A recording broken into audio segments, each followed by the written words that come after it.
If you use Edge browser on your phone, whether on Android or iPhone, consider to watch this video from beginning to the end and see how Edge browser store your browse history on their database and how you can delete them in order to maintain your privacy. So let's see.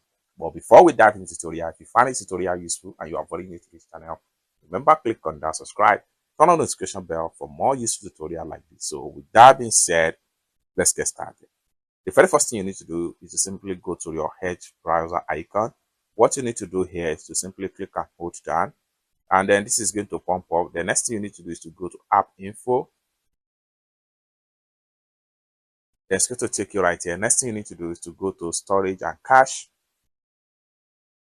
Then it's going to take you right here. Next thing you need to do is to come down below right here and then simply click on clear storage.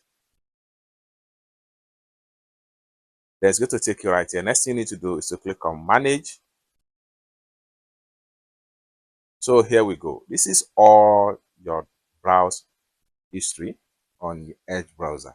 Now, for you to delete any one of the data stored by Edge browser, what you need to do is to simply click on it.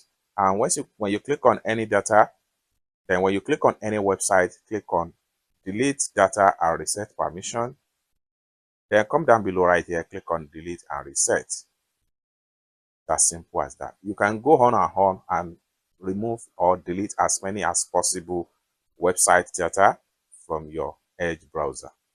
It's as simple as that. Yeah, you can click on delete reset. It's as simple as that. So basically, this is how to get all your browse data stored on Edge browser and how you can simply delete them without any stress in order to maintain your privacy.